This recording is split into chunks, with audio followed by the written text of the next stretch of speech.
Okay,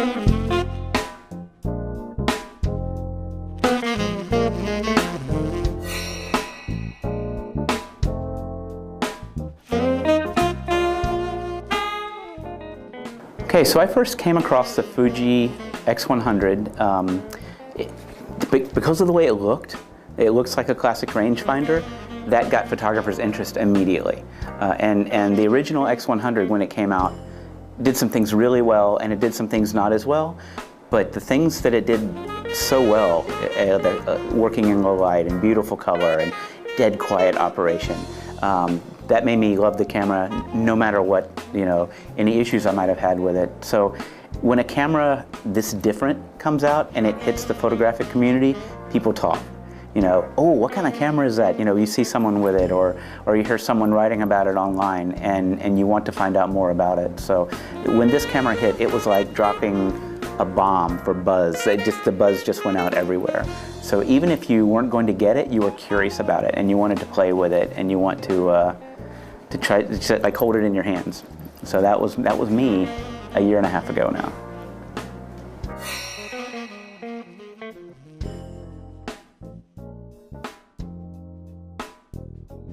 So for 20 years I've been a Nikon guy, or I should say Nikon in Japan, and you feel like you're married. You're in a long-term relationship, right? There are cameras, and like you have like all the lenses are your kids. I mean, you can't just like walk away very easily. There's a commitment.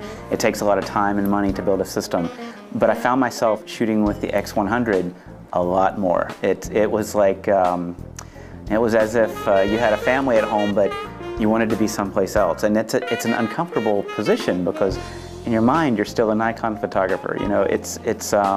It's not as simple as just selling one kind of gear and buying the other. It's almost like changing religions, because your fingers know where to go on the Nikons and such. So there's an inertia you have to get over to change camera systems. But the more I shot with this thing, the more I just found myself not using my Nikons. And it's not something that you do on purpose. It just kind of slowly happens, and then one day you realize, wow, I haven't used my Nikons in 6 months, and the last 3 cameras I bought have Fuji written on them, so am I a Nikon guy? I mean, it happens a little bit at a time, I think.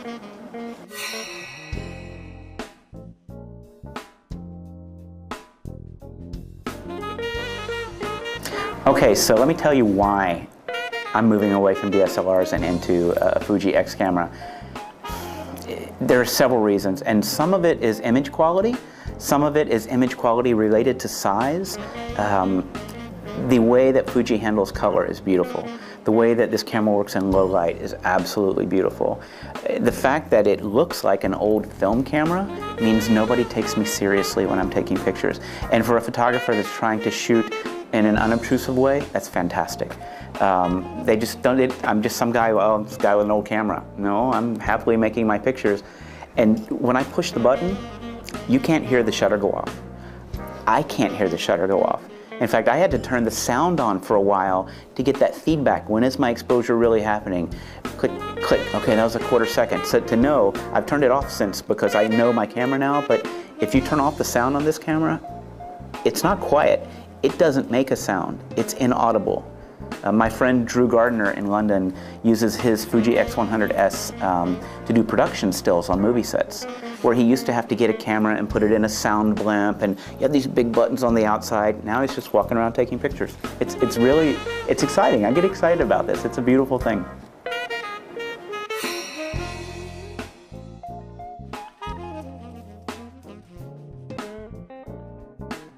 I do enjoy, I started in 2006, and I didn't start to have a popular blog. I didn't start for it to be commercially successful, and I think that's a big part of the reason why it has worked. I think anyone who starts a blog to make money or to get famous, it's going to fail. The only idea behind Strobist was to leave knowledge for the people that were coming behind me, the same way photographers gave me knowledge when I was young.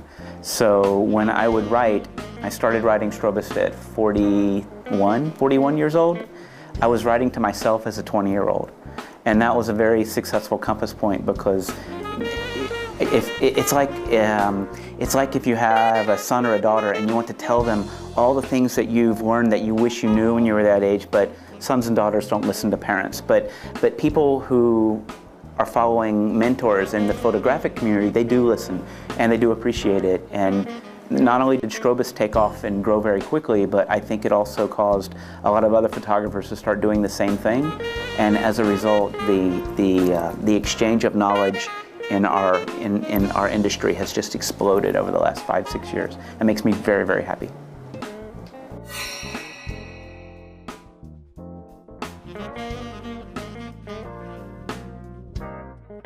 This is my first time to Japan. I have wanted to come to Japan for so many years, and like every other American who has watched Lost in Translation, the movie with Bill Murray and oh gosh, I can't remember her name now, Scarlett Johansson. There it is. It's when you're coming to Japan, you're like, I don't know what to expect. I know it's cool, I know it's going to be fun, I know it's going to be different, I know it's a one-of-a-kind city, but just like, how crazy is it going to be? And there are many different Tokyos, as you know, obviously. Where are you going? Fortunately, we were hanging out with some really cool guys at Fujifilm, and they decided they were going to show us some of the interesting parts of Tokyo. So all I can tell you is that yesterday I was in a very small club in Akihabara, and I saw things I'd never seen before. It was wonderful. It was an otaku club, and we had a great time. We went many places. Fuji gave us exactly the right hosts. They showed us a really fun Tokyo over the last 2 days. I couldn't have asked for a better trip. It was wonderful. Did you take a lot of photos? I took 1 or 2, yeah, perhaps. I've posted some already. Yesterday, I spent at rush hour an hour, 1 hour, sitting outside of the Akihabara station, and I found a place where there were kind of nice light and some reflections going, and I just sat there with my little camera, like just click, click.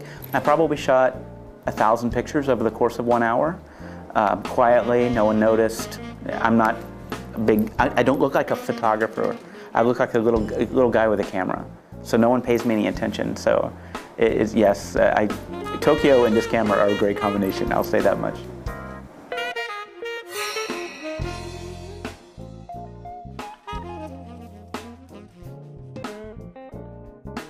I would say that the best bit of advice I can give people, and bearing in mind I run a technical blog, I teach people how to light photographically, and that's what I do, but that's not the best advice that I can give. I would say that the best thing that you can do to improve your pictures is to improve the quality of your experiences, because all this is a little box that records a tiny slice of an experience, whether that is going to an otaku club in Tokyo. You know, a lot of the quality of the pictures that I got was because I was there.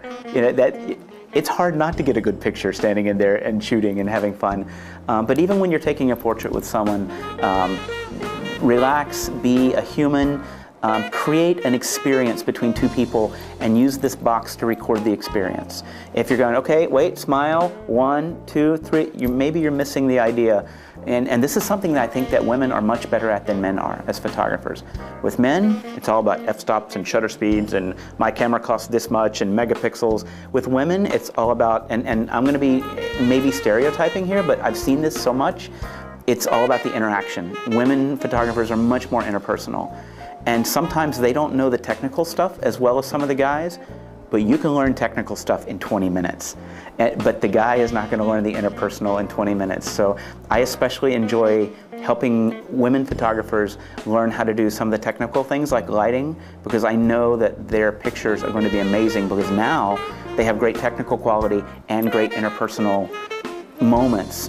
I can have the best light in the world, but if I don't have anything to record as far as our interaction, then the pictures are going to be boring.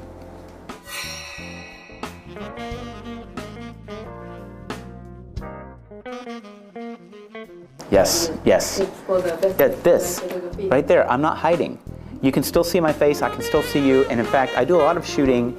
Instead of like, okay, this is, imagine this is 3 times the size, and it's right there. You know, it hides my face. But many times when I'm photographing someone, now for instance, what I've done is I've got my camera on manual focus. In fact, I'll go do that right now, and you're in focus, and I can go like this, but I can still shoot. I've still got you framed. Every now and then I can I can take pictures. If you look, the lens is very quietly taking pictures. This camera is right next to a microphone. You tell me if you hear this. I hear just the quietest thing, just enough to tell me that I've taken a picture. And as we're talking, and as you start to forget about the fact that I've got a camera pointed at you, I can make, I think, better pictures. So I love this thing.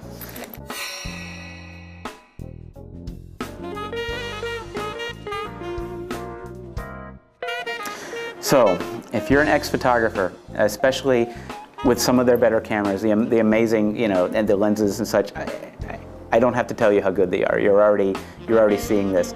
Understand that this camera will produce pictures every bit as good as a high-end DSLR. The fact that it looks like this means nothing. It makes great pictures. So go out and make great pictures. If you haven't tried one of these yet, borrow one from a friend. Find a friend who's got an X camera and say, may I borrow it over the weekend? May I take some pictures? May I just play with it a bit? Because once you've gone out and used it, you're in trouble. You're going to start wanting one. They're wonderful little cameras. They will make you, again, joyful to be a photographer, and I couldn't be happier right now.